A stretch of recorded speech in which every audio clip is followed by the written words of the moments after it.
નમસ્કાર વિદ્યાર્થી મિત્રો, સેટ MRS હાઈસ્કૂલ ઊંઝા ધોરણ 12 આર્ટ્સ તત્વજ્ઞાન. આપણે પ્રથમ શરૂઆત શ્લોકથી કરશું, ત્યારબાદ હું મારો વિડીયો આગળ વધારીશ. ગુરુ બ્રહ્મા ગુરુ વિષ્ણુ ગુરુ દેવો મહેશ્વર ગુરુ સાક્ષાત પરબ્રહ્મ તસ્મૈ શ્રી ગુરુવે નમઃ. આપણે યુનિટ પ્રકરણ 2 દલીલનું રૂપ અને દલીલનું પ્રામાણ્ય, યુનિટ 2 માં આપણે એક ટોપિક આગળ ચર્ચા કરી ચૂક્યા છીએ. યુનિટ 2 માં આવે છે કે દલીલનું પ્રામાણ્ય નક્કી કરવા માટેની સત્યતા કોષ્ટકની પ્રત્યક્ષ રીત. દલીલ સત્ય છે એટલે કે પ્રમાણભૂત છે કે અપ્રમાણભૂત, એ કેના દ્વારા સાબિત કરવાનું, તો કે સત્યતા કોષ્ટકની રીત દ્વારા. જે દલીલ પ્રમાણભૂત ન હોય તે દલીલ પ્રમાણભૂત, જે દલીલ અપ્રમાણભૂત ન હોય એ દલીલ પ્રમાણભૂત હોય છે. એ હકીકતનું દલીલનું પ્રામાણ્ય કે અપ્રામાણ્ય નક્કી કરવા માટેની સત્યતા કોષ્ટકની રીતમાં ઘણું મહત્વ છે.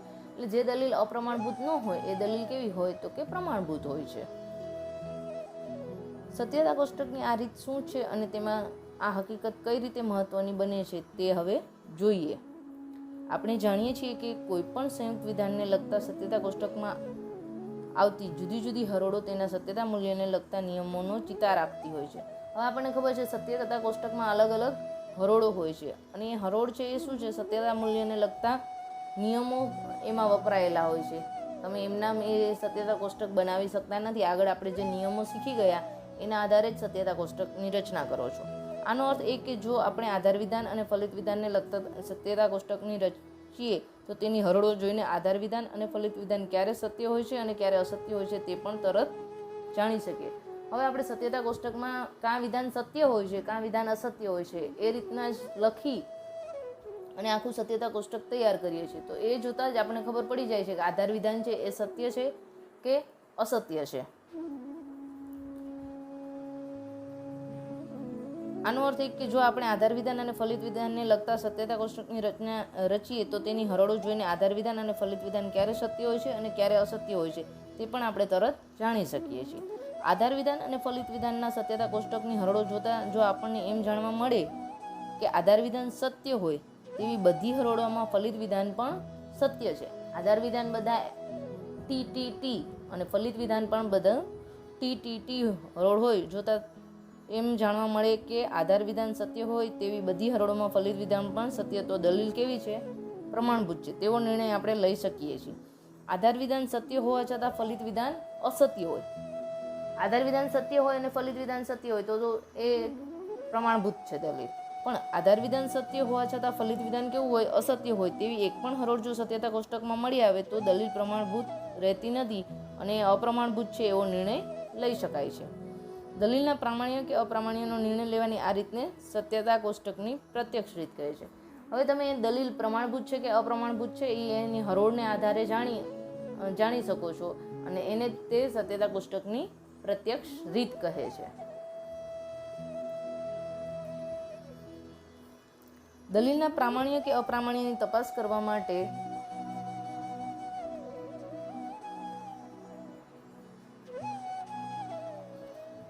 દલીલના પ્રામાણ્ય કે અપ્રામાણ્યની તપાસ કરવા માટે સત્યતા કોષ્ટકની પ્રત્યક્ષ રીતનો ઉપયોગ કરતી વખતે ખાસ ધ્યાનમાં રાખવા યોગ્ય મુદ્દો એ છે કે આધાર વિધાન અને ફલિત વિધાનના સત્યતા કોષ્ટકની હરોળોમાં જો આધાર વિધાન સત્ય હોય એવી એક પણ હરોળ હોય જ નહીં તો દલીલ પ્રમાણભૂત છે એમ કહેવા માટેનો કે દલીલ અપ્રમાણભૂત છે એમ કહેવા માટેનો કોઈ સીધો આધાર આપણને મળતો નથી.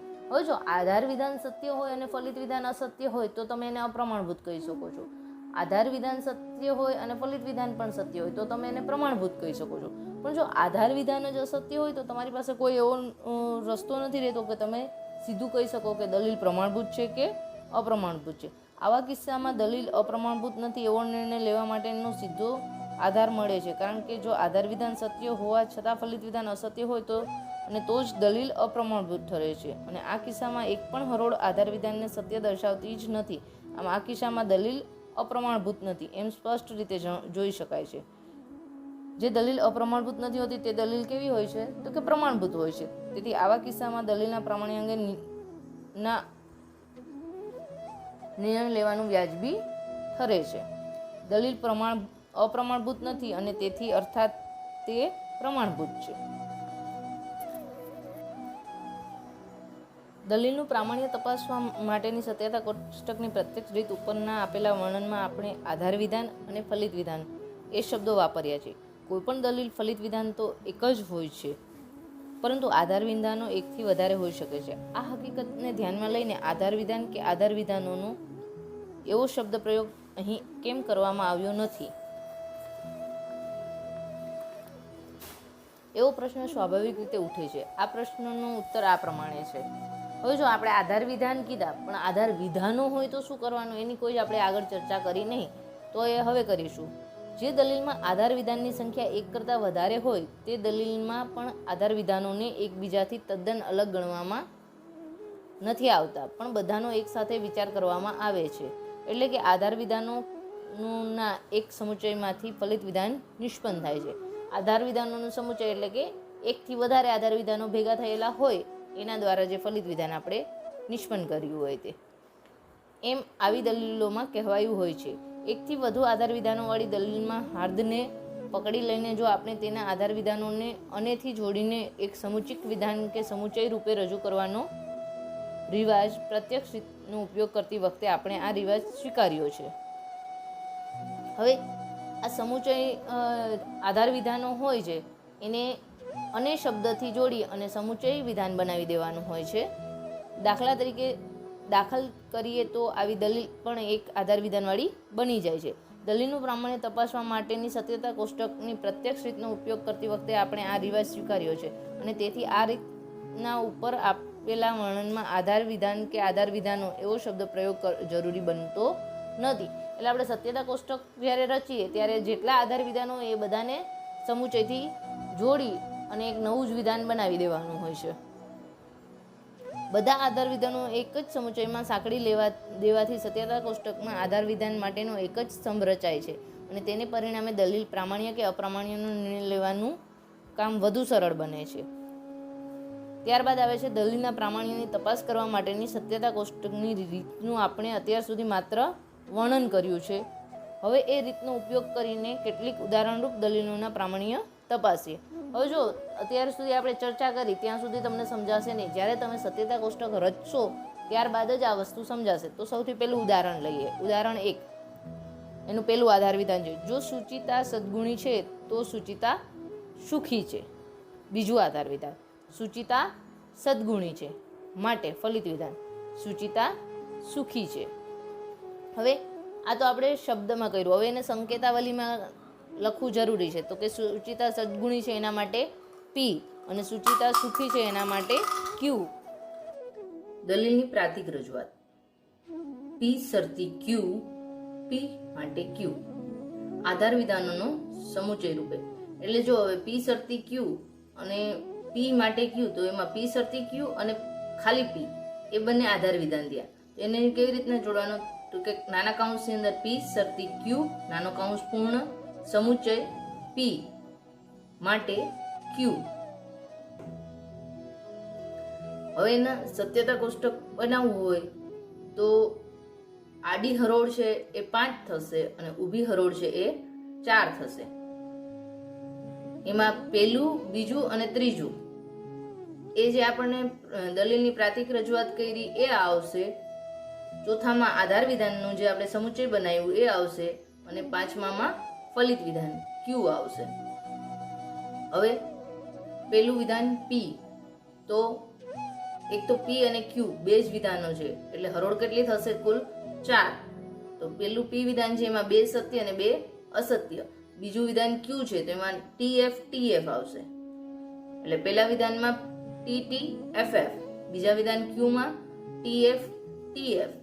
પછી ત્રીજું છે પી શરતી ક્યુ, તો 1 અને 2 બેને શરતીથી જોડવાના. હવે શરતીનો નિયમ શું છે કે ટીએફ પૂર્વાંગ સત્ય અને ઉત્તરાંગ અસત્ય, તો જ અસત્ય, બાકી દરેક વખતે સત્ય. તો આપણે જોઈએ છીએ કે પહેલું વિધાન અને બીજું વિધાન એની બીજી હરોળમાં ટીએફ છે એટલે એફ આવશે, બાકી 1, 3 અને 4 એમાં ટી ટી આવશે. ત્યારબાદ આવ્યા આપણે આધાર વિધાન. આધાર વિધાન શું છે તો કે નાના કૌંસમાં પી શરતી ક્યુ નાનો કૌંસ પૂરો સમુચય પી તો આપણે કેવી રીતના લેવાનું? તો કે અત્યારે આપણે જે ત્રીજું વિધાન બનાવ્યું પી શરતી ક્યુ એને પહેલા લેવાનું, એટલે કે ત્રીજું વિધાન અને સમુચય પી છે એટલે પહેલું વિધાન એને કેનાથી જોડવાના? સમુચયથી. સમુચયનો શું નિયમ છે? જો બંને વિધાનો સત્ય તો જ સત્ય, બાકી દરેક વખતે અસત્ય. તો જો ત્રીજી અને પહેલા વિધાનમાં જુઓ તો ત્રીજા અને પહેલા વિધાનમાં પહેલી હરોળ છે એમાં જ બંને વિધાનો સત્ય છે, બાકી સત્ય અસત્ય છે, અસત્ય સત્ય અસત્ય છે, અસત્ય સત્ય છે, અસત્ય સત્ય છે. એ બધી વખતે આવશે એફ, એટલે પેલી એક હરોળમાં જ ટી આવશે. ત્યારબાદ ફલિત વિધાન લેવાનું. ફલિત વિધાન એટલે ક્યુ. તો ક્યુ આપણે જે લખ્યું છે ત્યાં પાછું લઈ લેવાનું બીજા પ્રમાણે લખીને ટીએફ ટીએફ. હવે એની આડી હરોળમાં જોઈએ કે આધાર વિધાન સત્ય હોય અને ફલિત વિધાન અસત્ય હોય એવું કોઈ છે? તો કે ના, નથી. જ્યાં આધાર વિધાન સત્ય છે ત્યાં પહેલી જ હરોળમાં ફલિત વિધાન પણ સત્ય છે, અને જ્યાં આધાર વિધાન અસત્ય છે ત્યાં ફલિત વિધાન કંઈ પણ હોય તો કંઈ ફેર પડતો નથી. હવે આનો પ્રામાણ્યનો નિર્ણય લેવો હોય તો શું કરવાનું? આજે સત્યતા કોષ્ટકમાં કુલ 5 સ્તંભોની રચના થઈ છે, જેમાં સ્તંભ નંબર 4 માં આધાર વિધાન અને સ્તંભ નંબર 5 માં ફલિત વિધાનની રજૂઆત થયેલી છે. સત્યતા કોષ્ટકની કુલ 4 હરોળમાં ફક્ત પહેલી હરોળમાં જ આધાર વિધાન ટી છે અને એ હરોળમાં ફલિત વિધાન પણ ટી એટલે કે સત્ય છે. આથી દલીલ કેવી થઈ? પ્રમાણભૂત. આધાર વિધાન એ સત્ય અને ફલિત વિધાન સત્ય તો પ્રમાણભૂત, બાકી જે પ્રમાણભૂત દલીલ ન હોય એ અપ્રમાણભૂત છે. ત્યારબાદ આપણે ઉદાહરણ બીજું લેશું. બીજા ઉદાહરણમાં શું છે? પહેલું વિધાન, જો લોકો જાગૃતિ આવે છે તો સમાજમાં ક્રાંતિ આવે છે. જો લોકોમાં જાગૃતિ આવે છે તો સમાજમાં ક્રાંતિ આવે છે. જો સમાજમાં ક્રાંતિ આવે છે તો દેશની પ્રગતિ થાય છે. તેથી જો લોકોમાં જાગૃતિ આવે છે તો દેશની પ્રગતિ થાય છે. હવે સંકેતાવલી કરશું એટલે આમાં વિધાન કેટલા મળ્યા આપણને? કુલ 3. પેલી જે દલીલ હતી એમાં 2 વિધાન હતા. આમાં લોકોમાં જાગૃતિ આવે છે એ, સમાજમાં ક્રાંતિ આવે છે બી, આપી એને સંકેત, દેશની પ્રગતિ થાય છે સી. હવે આ દલીલને પ્રાતિક રજૂઆત કરવી હોય તો કેવી રીતના થાય? તો કે એ શરતી બી, બી શરતી સી, માટે એ શરતી સી. આધાર વિધાનોનો સમુચય કેવી રીતના કરશું? તો કે નાના કૌંસમાં એ શરતી બી, નાનો કૌંસ પૂર્ણ, એટલે આપણે પેલું જે આધાર વિધાન હતું એ સમુચય, બીજું આધાર વિધાન નાના કૌંસમાં બી શરતી સી, નાનો કૌંસ પૂર્ણ, માટે એ શરતી સી. હવે જો આપણી પાસે 3 વિધાન છે તો આપણને ખબર છે હરોળો કેટલી બનશે? 8. શું કામ? તો કે 2 ગુણ્યા 2 ગુણ્યા 2, 2 દુ 4, 4 દુ 8, એટલે 8 હરોળ થશે. અને એ, બી અને સી એ પેલા સ્તંભ થયા. પછી ચોથો અને પાંચમો સ્તંભ થશે એ શરતી બી, બી શરતી સી. છઠ્ઠો થશે જે આધાર વિધાન આપણે બનાવ્યું સમુચયથી, નાના કૌંસમાં એ શરતી બી, નાનો કૌંસ પૂર્ણ, સમુચય બી શરતી સી, નાનો કૌંસ પૂર્ણ, અને ફલિત વિધાનમાં શું આવશે? તો કે એ શરતી સી. હવે 8 હરોળ થઈ એટલે આપણને ખબર છે કે જે પેલો સ્તંભ હશે એમાં કેટલા આવશે? 4 ટી 4 એફ. બીજા સ્તંભમાં 2 ટી 2 એફ, 2 ટી 2 એફ, અને ત્રીજા સ્તંભમાં ટીએફ ટીએફ ટીએફ ટીએફ આવશે. ઓકે. હવે ચોથો આધાર સ્તંભ શું છે? તો કે એ શરતી બી, એટલે એ ક્યાં છે? તો કે પેલા વિધાનમાં, અને બી તો કે બીજું વિધાન. તો લેવાનું 1 અને 2 એને કેનાથી જોડવાના? શરતીથી. શરતીનો નિયમ છે કે જો પૂર્વાંગ સત્ય તો જ ઉત્તરાંગ, જો પૂર્વાંગ સત્ય અને ઉત્તરાંગ અસત્ય તો આપેલું વિધાન કેવું થશે? અસત્ય, બાકી દરેક વખતે સત્ય. તો આપણે પેલું હરોળમાં જોઈએ તો કે એ સત્ય છે અને બી સત્ય છે તો સત્ય. બીજી હરોળમાં એ સત્ય છે, બી સત્ય છે તો સત્ય. ત્રીજી હરોળમાં એ સત્ય છે પણ બી અસત્ય છે માટે અસત્ય. ચોથી હરોળમાં એ સત્ય છે, બી અસત્ય છે તો અસત્ય. પાંચમી હરોળમાં એ એફ, બી ટી, માટે એ શરતી બી ટી આવશે, સત્ય. ટ્રુ યા ફોલ્સ બી કહી શકો તમે, સત્ય અસત્ય કહી શકો, એફ ટી જે તમને યાદ રહે શોર્ટમાં. છઠ્ઠી હરોળમાં એ છે ઈ અસત્ય છે અને બી છે ઈ સત્ય છે માટે એ શરતી બી સત્ય. સાતમી હરોળમાં એ અસત્ય છે, બી પણ અસત્ય છે માટે અસત્ય. અને આઠમી હરોળમાં પણ એ બી અસત્ય છે, બી બી અસત્ય છે, માટે સત્ય. હવે આપણે જોઈએ ને તો ચોથા સ્તંભમાં 3 અને 4 એ બે અસત્ય આવશે, બાકી બધા જ સત્ય આવશે વિધાન. હવે ત્યારબાદ આવે છે પાંચમો સ્તંભ. પાંચમા સ્તંભમાં છે બી શક્તિ સી. બી એટલે બીજું આદ્ય સ્તંભ અને સી એટલે ત્રીજો આદ્ય સ્તંભ. એ બંનેને શક્તિથી જોડવાના છે. શક્તિનો નિયમ હમણાં આપણે જેમ બોલ્યા એમ, જો પૂર્વાંગ સત્ય અને ઉત્તરાંગ અસત્ય તો ફલિત વિધાન કેવું થશે? અસત્ય. બાકી દરેક વખતે સત્ય. હવે પેલી હરોળમાં બી સત્ય સી સત્ય તો સત્ય. બીજી હરોળમાં બી સત્ય અને સી અસત્ય તો અસત્ય. ત્રીજી હરોળમાં બી અસત્ય અને સી સત્ય તો સત્ય. ચોથી હરોળમાં બંને અસત્ય તો પણ સત્ય. પાંચમી હરોળમાં બંને સત્ય તો પણ સત્ય. છઠ્ઠી હરોળમાં બી સત્ય અને સી અસત્ય એટલે કે પૂર્વાંગ સત્ય અને ઉત્તરાંગ અસત્ય તો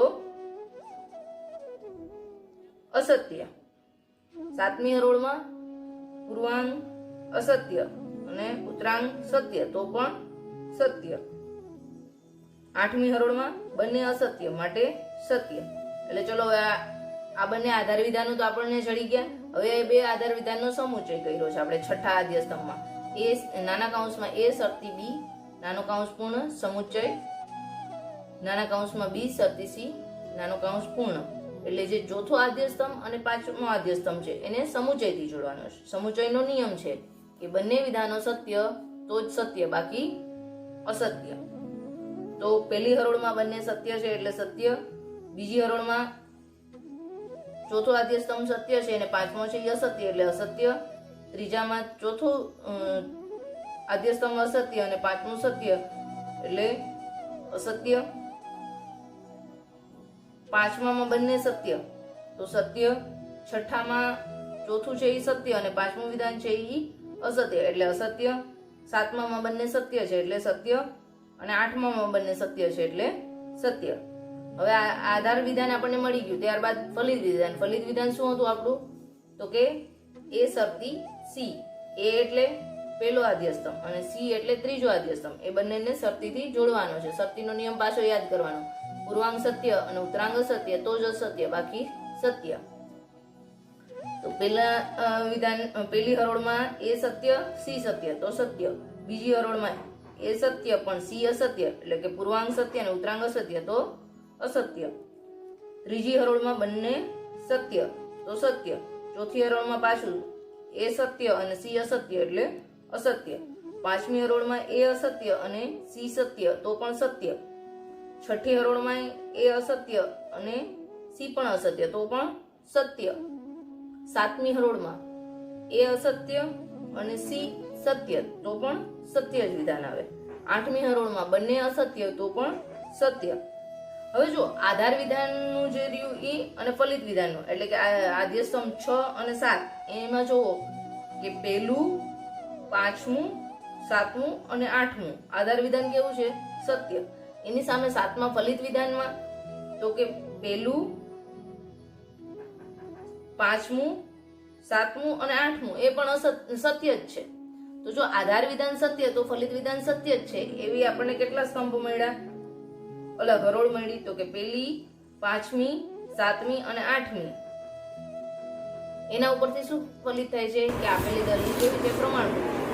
પ્રામાણ્યનો નિર્ણય તમારે વ્યવસ્થિત લખવો જરૂરી છે. દલીલ લખ્યા પછી જ્યાં જ્યાં બંને આધાર વિધાન સત્ય અને ફલિત વિધાન સત્ય આવતું હોય ત્યાં ફૂદડી કરવાની. આ સત્યતા પુસ્તકમાં કુલ 7 સ્તંભની રચના કરેલી છે. એમાં સ્તંભ નંબર 6 માં આધાર વિધાન છે અને સ્તંભ નંબર 7 માં ફલિત વિધાનની રચના કરી. સત્યતા પુસ્તકની કુલ 8 હરોળમાંથી હરોળ નંબર 1, 5, 7 અને 8 એમાં આધાર વિધાન સત્ય છે અને તે જ હરોળમાં ફલિત વિધાન પણ સત્ય છે. તેની દલીલ કેવી થઈ?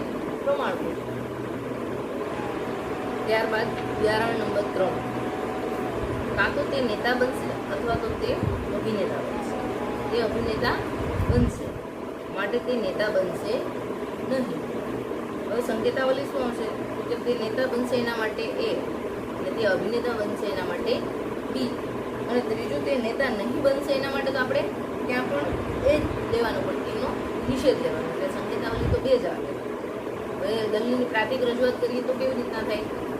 કાં તો અને અથવા છે એટલે વિકલ્પન વિધાન થયું કે એ વિકલ્પન બી, બી માટે નિષેધ એ. આધાર વિધાનનો સમુચય કેવી રીતના કરશું તો કે નાના કૌંસમાં એ વિકલ્પન બી, નાનો કૌંસ પૂર્ણ, પછી સમુચય બી, ફલિત વિધાન તો આપણને ખબર જ છે કે નિષેધ એ. હવે જો વિધાનો કેટલા છે? એ અને બી બે જ. હરોળો કેટલી બનશે? 1 ગુણ્યા 2, 2 દુ 4, એટલે એમાં 2 સત્ય અને 2 અસત્ય આવશે પેલી હરોળ. અને આદ્ય સ્તંભો બનશે એ, એનો 1, બીનો 2 નંબરનું આદ્ય સ્તંભ, એ વિકલ્પન બી 3 નંબરનો આદ્ય સ્તંભ. આધાર વિધાન થયું છે આપણું નાના કૌંસમાં એ વિકલ્પન બી, નાનો કૌંસ પૂર્ણ, સમુચય બી, ચોથું સ્તંભ અને પાંચમો સ્તંભ આવશે નિષેધ એ. પહેલું વિધાન છે એની પહેલી 2 હરોળ સત્ય, ત્રીજી અને ચોથી હરોળ અસત્ય. બીજા વિધાનમાં પહેલી હરોળ સત્ય, બીજી અસત્ય, ત્રીજી સત્ય, ચોથી અસત્ય. હવે ત્રીજું જે છે આ એ વિકલ્પનનો નિયમ છે કે બંને અસત્ય તો જ અસત્ય, બાકી દરેક બધે સત્ય. તો એની પહેલી 2 હરોળ શું છે? સત્ય. એ અને બી ની પહેલી હરોળ સત્ય તો સત્ય, બીજી હરોળમાં એ સત્ય છે અને બી અસત્ય છે તો પણ સત્ય, ત્રીજી હરોળમાં એ અસત્ય છે અને બી સત્ય છે તો પણ સત્ય, ચોથી હરોળમાં બંને અસત્ય છે માટે અસત્ય. 1 અને 2 નું આપણે શું કર્યું? વિકલ્પન કર્યું. ત્યારબાદ આવે છે આધાર વિધાન. નાના કૌંસમાં એ વિકલ્પન બી, નાનો કૌંસ પૂર્ણ, સમુચય બી, એમાં એ વિકલ્પન બી એટલે કે ત્રીજો સ્તંભ અને બી એટલે બીજો સ્તંભ. એનાથી કરવાના જે સમુચય. સમુચયનો નિયમ શું છે કે બંને સત્ય તો જ સત્ય, બાકી અસત્ય. એટલે ત્રીજા વિધાન અને બીજા વિધાન પહેલી હરોળ કેવી છે? બંને સત્ય તો સત્ય. બીજી હરોળમાં વિધાન સત્ય છે, વિધાન અસત્ય છે તો અસત્ય. બીજી હરોળમાં પાછા બંને સત્ય છે તો સત્ય. ચોથા વિધાનમાં બંને અસત્ય છે તો પણ અસત્ય. હવે ત્યારબાદ આપણે આગળ વધીએ તો નિષેધ 5 ગુણ્યામાં બીજી ફલિત છે નિષેધ એ. એટલે પહેલું જે વિધાન છે એનો નિષેધ કરવાનો. સત્ય હોય તો અસત્ય બનાવવાનું, અસત્ય હોય તો સત્ય. પહેલી હરોળ સત્ય છે તો અહીં શું થઈ જશે? પહેલી હરોળ અસત્ય. બીજી હરોળ સત્ય છે તો અહીં થઈ જશે અસત્ય. ત્રીજી હરોળ અસત્ય છે તો અહીં થઈ જશે સત્ય. ચોથી હરોળ અસત્ય તો અહીં થશે સત્ય. હવે આ બંનેમાં જોઈએ તો જો પહેલી હરોળમાં આધાર વિધાન સત્ય છે અને ફલિત વિધાન અસત્ય છે. બીજી હરોળમાં બંને અસત્ય છે, ત્રીજી હરોળમાં બંને સત્ય છે, ચોથી હરોળમાં આધાર વિધાન અસત્ય છે અને ફલિત વિધાન સત્ય છે. તો આપણે નિયમ છે કે જો આધાર વિધાન સત્ય હોય અને ફલિત વિધાન અસત્ય હોય તો દલીલ કેવી કહેવાય? અપ્રમાણભૂત. તો આપણે જે ચર્ચા કરી એ ઉદાહરણ કેવું છે? અપ્રમાણભૂત છે. હવે એનો પ્રામાણિકનો નિર્ણય લઈએ. સત્યતા કોષ્ટકમાં કુલ 5 સ્તંભની રચના કરી.